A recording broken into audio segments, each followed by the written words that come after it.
బాపట్ల జిల్లా పాంగలూరు మండలంలోని కోటపాడు గ్రామంలో మండల పరిషత్ ప్రాథమికోన్నత పాఠశాలలో 6వ తరగతి 7వ తరగతి విద్యార్థులకు పేర్ని సుబ్బయ్య మెమోరియల్ ఆధ్వర్యంలో సెల్ఫ్ బి కాంపిటీషన్ జరిగింది. విద్యార్థుల్లో ఉన్న ప్రతిభను వెలికితీయడానికి స్పెల్లింగ్ కాంపిటీషన్ నిర్వహిస్తున్నట్లుగా పేర్ని సుబ్బయ్య మెమోరియల్ ప్రతినిధి పేర్ని వీరనారాయణ తెలియజేశారు. విద్యార్థులకు ఎక్కువగా వివిధ రకాల టాలెంట్ టెస్టులు మండలం నిర్వహిస్తున్నారని, స్పెల్లింగ్ కాంపిటీషన్ నిర్వహించడం ఇదే ప్రథమని పాఠశాల ప్రధానోపాధ్యాయుడు వడ్లమూడి వేణు తెలిపారు. ఈ కాంపిటీషన్ లో 6 పాఠశాలల విద్యార్థులు పాల్గొన్నారు.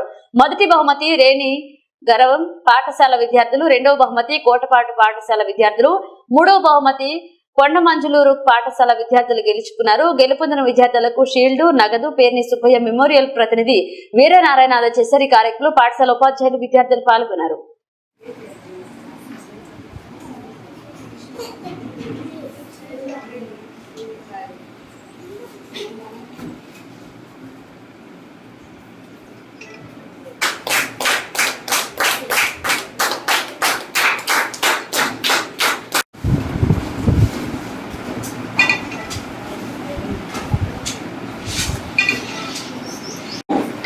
జై పంగులూరు మండల స్థాయిలో శ్రీ పేర్ని సుబ్బయ్య మెమోరియల్ కోటపాడు వారిచే స్పెల్ బీ కాంటెస్ట్ నిర్వహించడం జరిగింది. ఈ కార్యక్రమాన్ని అంతా కూడా శ్రీ పేర్ని సుబ్బయ్య మెమోరియల్ తరఫున సుబ్బయ్య గారి కుమారుడైనటువంటి వీరనారాయణ గారు వారే నిర్వహించడం జరిగింది. వారికి మన పాఠశాల తరఫున, మన మండలంలోని ఇతర పాఠశాల తరఫున కూడా ప్రత్యేకమైనటువంటి ధన్యవాదములు. విద్యార్థుల్లో ఈ స్పెల్లింగ్ కాంపిటెన్సీ అనేటువంటి దాన్ని ఇంప్రూవ్ చేయాలనేటువంటి తలంపుతో సారి కార్యక్రమాన్ని మన పాఠశాల వేదిక ఏర్పాటు చేయడం జరిగింది.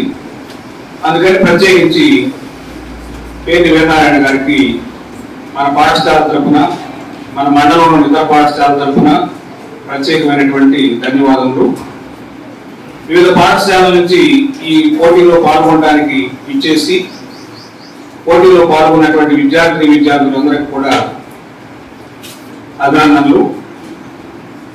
మనకి మొత్తం 6 పాఠశాలల నుండి విద్యార్థులు రావడం జరిగింది. మనం ప్రథమ, ద్వితీయ, తృతీయ బహుమతుల్ని శ్రీ పేర్ని సుబ్బయ్య మెమోరియల్ తరఫున ప్రైజ్ మనీతో పాటు షీల్డ్ను కూడా అందించడం జరుగుతుంది. మరి మిగిలినటువంటి 3 టీములు కూడా భవిష్యత్తులో మంచి విజయాన్ని సాధిస్తారని చెప్పి ఆశిస్తూ ఇప్పుడు విజయం సాధించిన వాళ్ళకి అభినందనలు. పార్టిసిపేట్ చేసినటువంటి మిగిలినటువంటి విద్యార్థులు కూడా వారు ఏమాత్రం నిరాశపడకుండా, అంటే అపజయం అనేటువంటిది విజయానికి తొలిమెట్టు. ఇది ఒక చిన్న కాంపిటీషనే, దీన్ని మీరు ఎవరు కూడా ఫెయిల్యూర్గా భావించవద్దు. ప్రైజ్ వచ్చిన వాళ్ళు ఇంకా మెరుగుపడటానికి ప్రయత్నం చేయాలి. ప్రైజ్ పొందనటువంటి వాళ్ళు కూడా డిసప్పాయింట్ అవ్వకుండా భవిష్యత్తులో వివిధ రకాలైనటువంటి కాంపిటీషన్స్ లో పార్టిసిపేట్ అయ్యి మీరు మంచి స్థాయికి వెళ్ళాలని ఆశిస్తున్నాను. మరి ఈ కార్యక్రమాన్ని ఉద్దేశించి ముందుగా వేణు గారు, నాగోటి రెడ్డి గారు, సుబ్బయ్య గారు, బిఎంసి చైర్మన్, మిగతా టీచర్స్, సురేష్ గారు, teachers, parents, my dear students,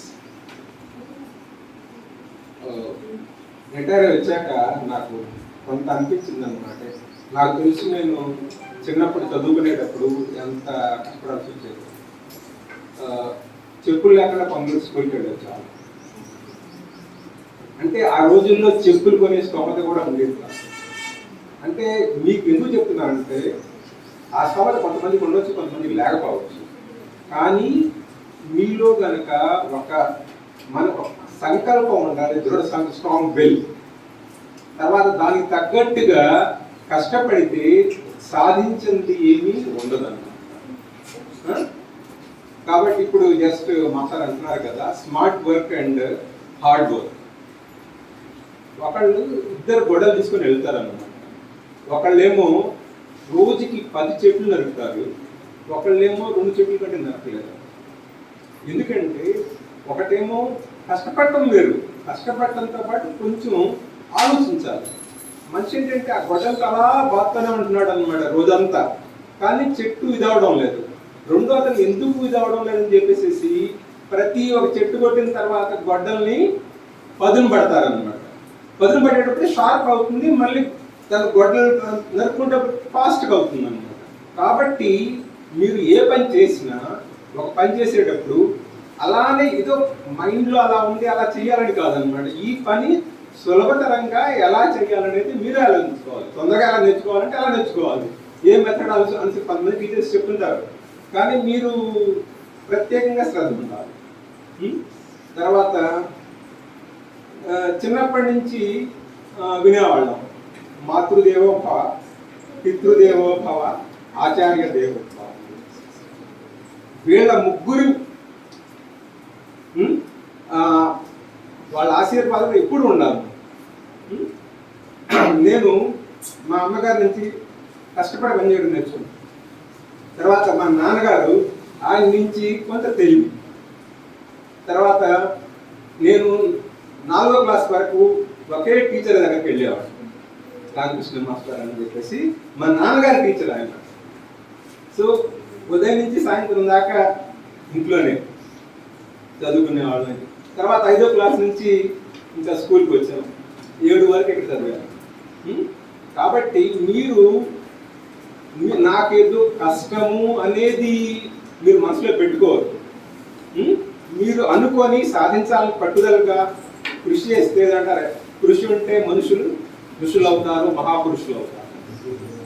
కాబట్టి మీలో ఒక పట్టుదల ఉండి కష్టపడి చదివితే మీరు సాధించిందేదంటూ ఏం లేదు. ఒక అనిపించవచ్చు ఇంగ్లీష్ రాకపోవచ్చు అని చెప్పేసి. ఇంగ్లీష్ రాకపోతే కొంచెం హడిల్ కావచ్చు, కానీ అడ్డంకి కావచ్చు, కానీ పూర్తిగా దాని మీద ఆధారపడదు. ఇంకోటి ఏంటంటే కొంతమంది మనకి ఉద్యోగాలు రావు, అవి రావు. మనసులో ఎన్ని మన బాధ్యత ఏంటో చేయాలి. ఇంకా సెకండరీ అదే, తర్వాత సంగతి చూసుకోవచ్చు. మీరు మనం ఏదో ఒక షార్ట్ చెప్పేసేసి మానుకోవడం ప్రయత్నం చేయకూడదు అనమాట. ఓకే, ఈరోజు ఇంకోటి ఇప్పుడు ప్రతి సంవత్సరం ఇంకా తప్పనిసరిగా నిర్వహిస్తాం ఈ పోటీ. ఇదే కాకుండా మళ్ళీ మ్యాథ్స్ కానీ ఇంకేదన్నా కానీ ఇంకో సబ్జెక్ట్ కూడా ఇంకో టైంలో నిర్వహించడానికి జస్ట్ ఆలోచిస్తున్నాం, అది కూడా చేస్తాం. మీరు ఎవరైతే ఇందాక చెప్పారు కదా, టుడేస్ విన్నర్స్ టుమారోస్ లూజర్, మీ గ్రాఫ్ మీరు చెప్పుంటారు ఇలా పెరుగుకుంటూ వెళ్ళిపోవాలన్నమాట పైకి వచ్చే స్టడీస్. మీ గ్రాఫ్ ఎప్పుడైతే తగ్గుతుందో యు ఆర్ లూజింగ్ అనమాట, అవకాశం పోగొట్టుకుంటారు. కొంతమంది స్కూల్లోనే టైంలో పోగొట్టుకుంటారు, కొంతమంది కాలేజీకి వెళ్ళాక పట్టుకుంటారు, కొంతమంది జాబ్ వచ్చాక పోగొట్టుకుంటారు. కాబట్టి మీ జస్ట్ ఏంటంటే మీ గ్రాఫ్ ఎప్పుడు అలా పెరుగుతూనే ఉండాలి, స్లోగా పెరిగే నష్టం లేదు, కానీ పడకుండా చూసుకోవాల్సిన బాధ్యత మీ మీద. మీ స్కూల్ హెడ్ మాస్టర్స్కి మిమ్మల్ని అందరూ ఇక్కడ రిక్రూట్ చేసినందుకు